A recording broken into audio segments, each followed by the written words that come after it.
नमस्कार, मैं हूं पंकज मटपाल और आज इस वीडियो में मैं दूंगा आपके कुछ सवालों के जवाब। तो शुरू करते हैं ये सवाल जवाब का सिलसिला। पहला सवाल जो मैं ले रहा हूं ये पूछा है शताक्षी ने। शताक्षी, आपकी एज है 24 ईयर्स और आपने कहा है कि 2500 रुपीज की आप एसआईपी करेंगी हर एक स्कीम में जो नाम आपने बताए हैं, और 10% से आप एसआईपी अमाउंट को बढ़ाएंगी भी हर साल।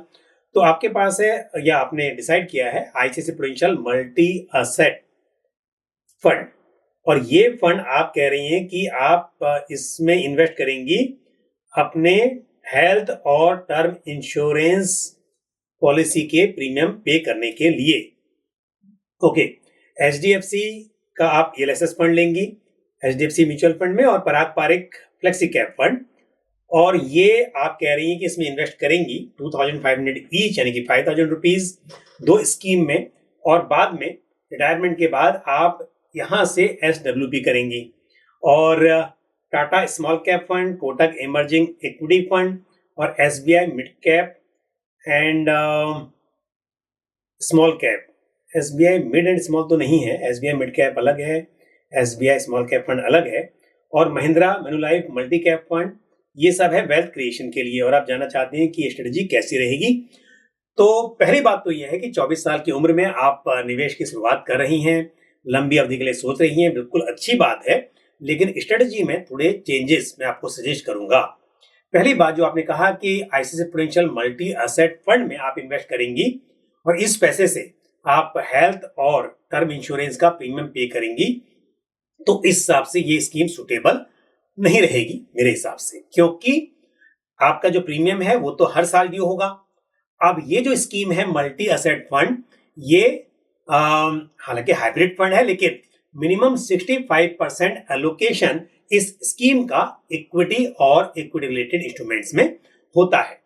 तो ऐसे में यदि 65% पैसा शेयर मार्केट में जा रहा है, तो यहां पर उतार चढ़ाव का यानी कि वोलेटिलिटी का रिस्क काफी रहेगा, और ऐसे में ये स्कीम मेरे हिसाब से सुटेबल नहीं है कि हर साल मतलब एसआईपी करें आप और हर साल आप वहां से पैसा निकाल लें।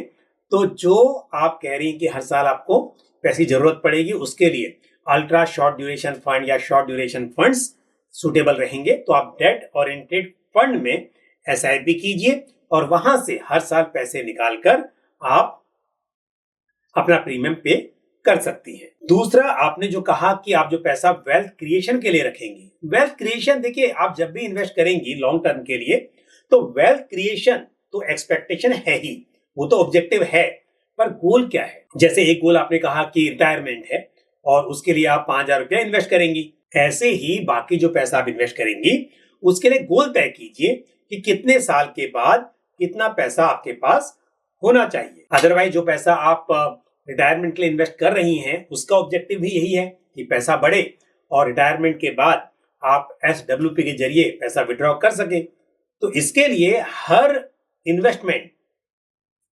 आपने किसी गोल से लिंक करें। तो ये मुझे नहीं पता कि बाकी पैसा आप कितने समय के लिए इन्वेस्ट करेंगी, क्या है। यदि मैं बात करूं, ये 5000 रुपए जो आप रिटायरमेंट के लिए कह रही हैं, जिसमें कि एक फंड है एचडीएफसी का एलएसएस फंड, दूसरा पराग पारिक फ्लेक्सी कैप फंड, तो अगर 5000 रुपया आप इन्वेस्ट करें 34 ईयर्स के लिए, क्योंकि आपने बात की 60 ईयर्स की और आप हैं 24 ईयर्स की, तो बचते हैं 36 ईयर्स। तो यदि मैं 12% का सीएजीआर भी यहां पर एज्यूम करके चलूं, तो 5000 रुपए की एसआईपी 10% से स्टेप अप 36 ईयर्स में ये हो जाएगा करीब 9 करोड़ रुपीस।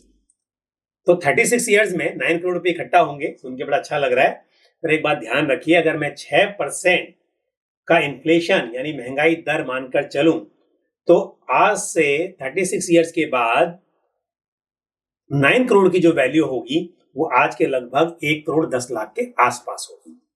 तो इसके लिए आप शुरुआत बिल्कुल 5000 रुपए से कीजिए, लेकिन और 10% से स्टेप अप भी कीजिए, लेकिन जब जब पैसा आपका और ज्यादा बढ़े, आपकी इनकम बढ़ जाए, आपके पास में लमसम पैसा आए, तब टॉप अप करते रहिए, एसआईपी को और बढ़ाइए, ताकि आप 9 करोड़ नहीं बल्कि इसका कम से कम 4-5 गुना आप इकट्ठा करें।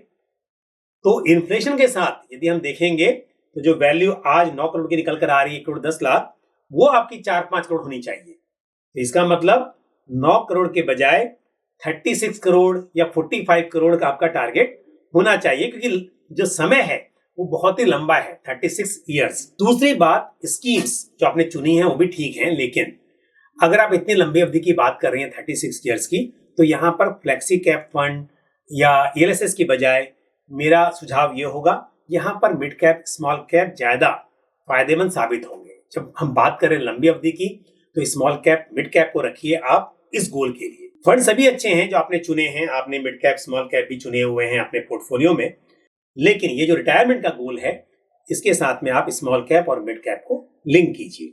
तो 2,500 रुपया हर स्कीम में आप जो बात कह रही हैं, और 7 स्कीम की आपने बात की, तो करीब 17,500 होते हैं।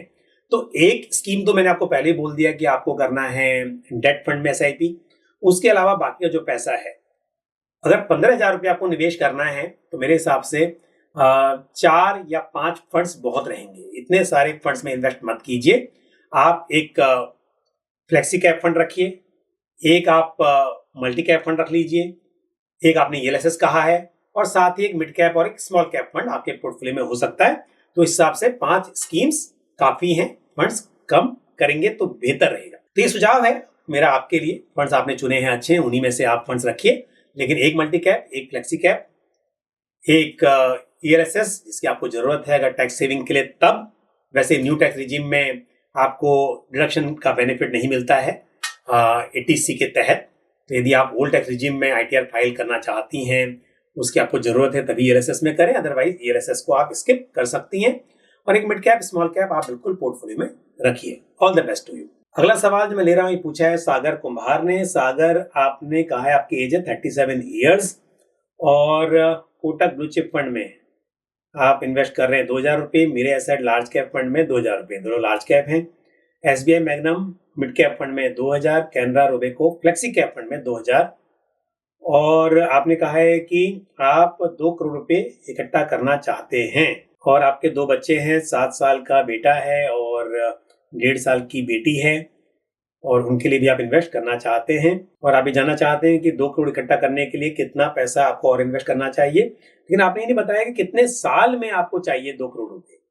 ये भी जानना इंपॉर्टेंट है। तो आपने गोल भी नहीं बताया। तो यदि मैं मानकर चलूं कि जो इन्वेस्टमेंट आप कर रहे हैं ये आपके रिटायरमेंट के लिए है, तो इसका मतलब 60 ईयर्स की रिटायरमेंट एज यदि मान ली जाए, तो 23 ईयर्स बचते हैं। यहाँ पर 6,000 रुपीज पर मंथ आप इन्वेस्ट कर रहे हैं। 6,000 पर मंथ के हिसाब से यदि हम बात करें 23 ईयर्स में कितना पैसा बन सकता है, तो 12% के CAGR पर 23 ईयर्स में 6,000 की SIP से बनते हैं करीब 1,76,00,000 रुपए।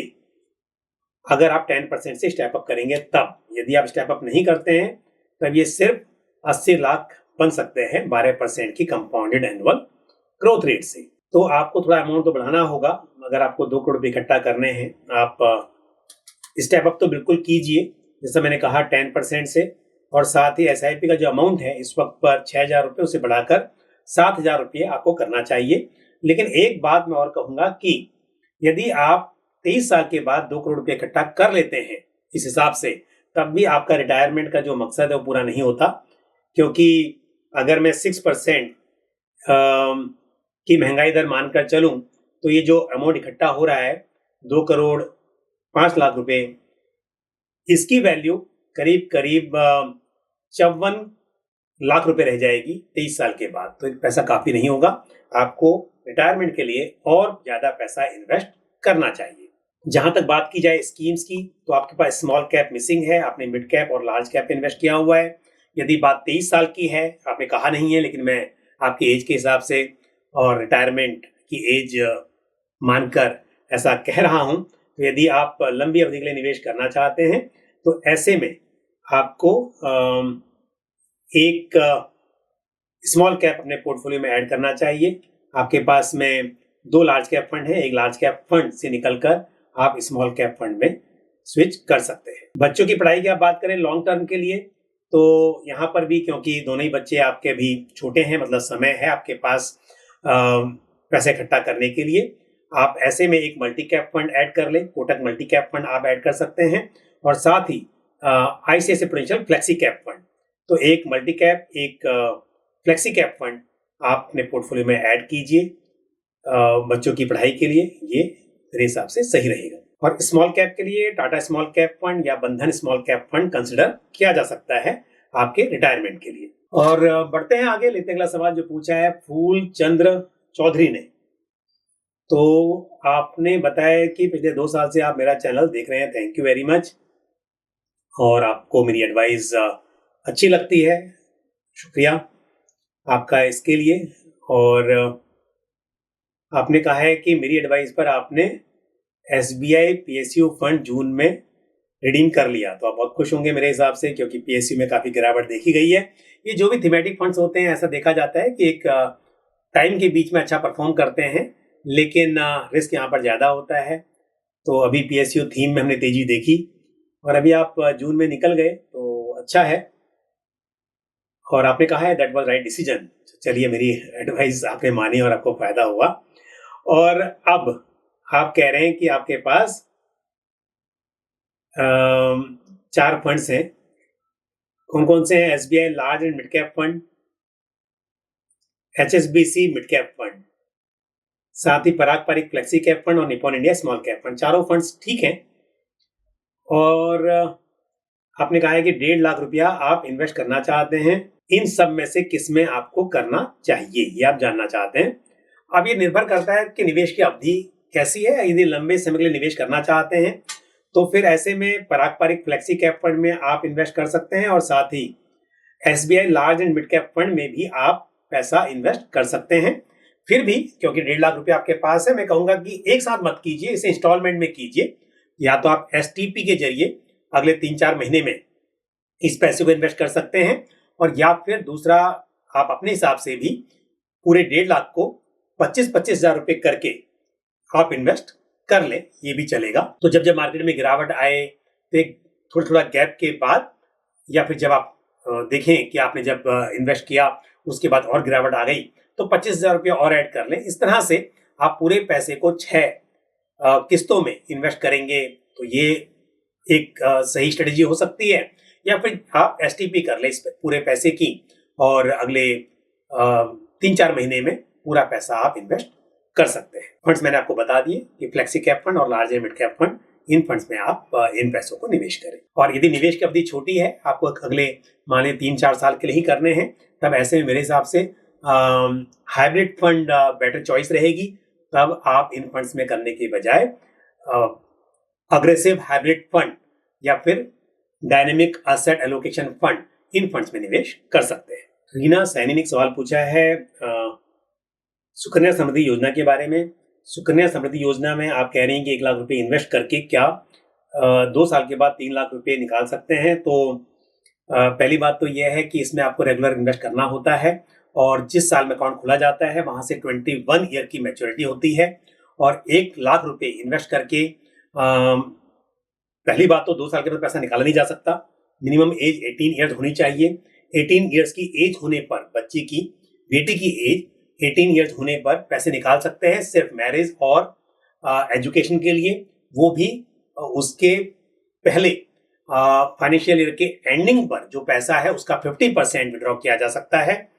और तो आप अभी कह रही हैं कि 2 साल के बाद ये पॉसिबल नहीं है। और दूसरी बात, यहाँ पर जो रिटर्न मिलता है वो समय समय पर रिव्यू होता है, पर फिलहाल में जो रेट है वो 8.20% पर एनम का है। तो यहाँ पर 1 लाख इन्वेस्ट करके 2 लाख 3 लाख बनेगा 2 साल के बाद में, ऐसा भी पॉसिबल नहीं है, ये तो असंभव है।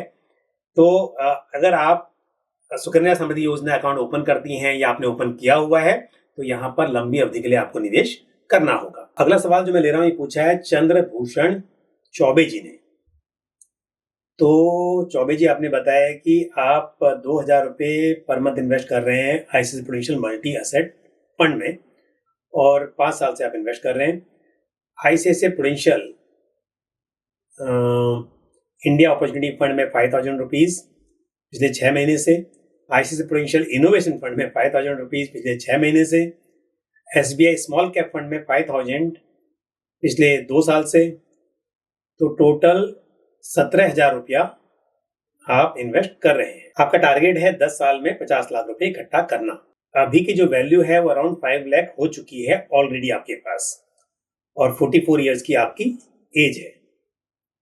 तो इस हिसाब से मैं कैलकुलेट करता हूं कि 10 साल में कितना पैसा बन सकता है।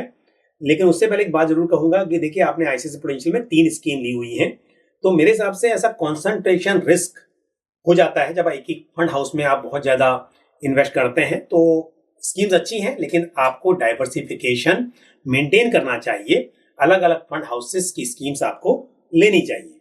दूसरा ये है कि आपने देखिए, एक इंडिया अपॉर्चुनिटी फंड जो है वो स्पेशल सिचुएशन फंड है, और इनोवेशन फंड वो एक थीमेटिक फंड है, और मल्टी एसेट हाइब्रिड फंड है। स्मॉल कैप भी आपके पास है, मिड कैप आपका मिसिंग है। तो बेहतर होता है एक मल्टी कैप फंड आप ले लेते, जिससे आपको large cap, mid cap, small cap सभी तरह का एक्सपोजर मिल जाता। बट यहाँ पर मेरी राय यह है कि यदि इन्हीं फंड्स के साथ आगे बढ़ना चाहते हैं तो मिड कैप फंड आप अलग से अपने पोर्टफोलियो में ऐड कर लें।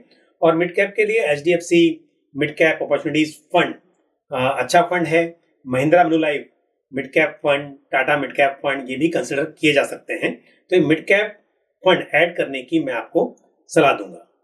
तो 5 लाख रुपए का लमसम जो इकट्ठा हो चुका है अब तक, 17,000 की SIP है, 12% का CAGR यानी कंपाउंडेड एनुअल ग्रोथ रेट में यहाँ पर मानकर चल रहा हूँ। तो 10 साल में आप लगभग 53,61,000 रुपये इकट्ठा कर सकते हैं। तो आपने टारगेट दिया हुआ 50 लाख का, वो यहाँ पर अचीव होता हुआ दिखाई दे रहा है। लेकिन एक सजेशन जरूर मेरा रहेगा कि लंबी अवधि की आप बात कर रहे हैं यहाँ पर, यदि 10 साल के हिसाब से हम बात करें तो ये जो 53 लाख रुपए हैं, इसकी वैल्यू करीब करीब 30 लाख के आसपास रहेगी अब से 10 साल के बाद। तो उस हिसाब से यदि आप चाहते हैं कि आज के टर्म में 50 लाख जो हैं उतना ही पैसा फ्यूचर में हो, तो आपको और SIP बढ़ानी चाहिए। इस वक्त ना सही, लेकिन आप स्टेप अप कर सकते हैं, साल दर साल SIP बढ़ा सकते हैं, जिससे आप इन्फ्लेशन एडजस्टेड 50 लाख रुपए इकट्ठा कर सके। और अब लेते हैं आज का आखिरी सवाल जो पूछा है ज्ञान ने। आपने कहा है कि आपको कंफ्यूजन है, और कंफ्यूजन ये है कि यदि किसी ब्रोकर ऐप जैसे कि जीरोधा या ग्रो ऐप से आप म्यूचुअल फंड में SIP शुरू करते हैं और ये ब्रोकर ऐप कभी बंद हो जाते हैं, तो आपके म्यूचुअल फंड का क्या होगा, कैसे एक्सेस करेंगे। तो देखिए, यदि आप किसी भी प्लेटफॉर्म से इन्वेस्टमेंट करते हैं, तो मानकर चलिए कि ये सब डिस्ट्रीब्यूटर्स हैं आपके लिए या डिजिटल प्लेटफॉर्म है। अल्टीमेटली आप इन्वेस्टमेंट कहाँ कर रहे हैं वो इंपॉर्टेंट है। मान लीजिए कि आपने ICICI prudential blue chip fund में इन्वेस्ट किया है किसी प्लेटफॉर्म से, तो आपका इन्वेस्टमेंट जो हो रहा है वो ICICI प्रूडेंशियल फंड हाउस में हो रहा है, ICICI prudential blue chip fund scheme में हो रहा है। तो आपको घबराने की जरूरत नहीं है। आप अल्टीमेटली अपना जो भी रिडीम करना हो पैसों को, या फिर आपको स्विच करना हो, कोई भी सर्विस चाहिए हो, वो आप फंड हाउस से ले पाएंगे। तो यदि ये जो ऑथराइज्ड एग्रीगेटर्स हैं, डिजिटल प्लेटफॉर्म हैं या डिस्ट्रीब्यूटर्स हैं, उनके जरिए निवेश जब आप करते हैं तो निवेश जो होता है वो आपका फंड हाउस में होता है। ये ऐसा है जैसे कि आपको कोई कार बाय करनी है, कार का डीलर अलग अलग हो सकते हैं, बट अल्टीमेटली आप कार कौन सी बाय कर रहे हैं ये उस पर निर्भर करता है। तो कार की जो वारंटी है वो तो आपको कार मैन्युफैक्चरिंग कंपनी देगी, तो डीलर आपको सर्विस प्रोवाइड करेगा। यदि डीलर वो अपना बिजनेस बंद कर देता है तो दूसरे ऑथराइज्ड डीलर के पास आप सर्विस ले सकते हैं। वैसा ही म्यूचुअल फंड के बारे में है कि आपका डिस्ट्रीब्यूटर कोई भी हो सकता है, पर फंड हाउस कौन सा है वो इंपॉर्टेंट है, और वो फंड हाउस आपको सर्विस प्रोवाइड करेगा। साथ ही आप जानते होंगे कि म्यूचुअल फंड्स के रजिस्ट्रार एंड ट्रांसफर एजेंट होते हैं। कुछ फंड हाउसेस के लिए, कुछ म्यूचुअल फंड्स के लिए के फिनटेक रजिस्ट्रार है, कुछ के लिए कैम्स रजिस्ट्रार है। तो आप इन रजिस्ट्रार एंड ट्रांसफर एजेंट से भी सर्विस ले सकते हैं। तो आज के इस वीडियो में मैंने कुछ प्रश्नों के उत्तर दिए, और मुझे उम्मीद है ये जानकारी आपको पसंद आई होगी। आपके जो भी सवाल या सुझाव हो आप कमेंट बॉक्स में पोस्ट कर सकते हैं। आज के लिए बस इतना ही। मुझे दीजिए इजाजत। अगले वीडियो में फिर किसी इंपॉर्टेंट टॉपिक के साथ या आपके सवालों के जवाब के साथ आपसे मुलाकात होगी। Thank you. जय हिंद। म्यूचुअल फंड निवेश बाजार जोखिमों के अधीन है। योजना से संबंधित सभी दस्तावेजों को ध्यान से पढ़ें।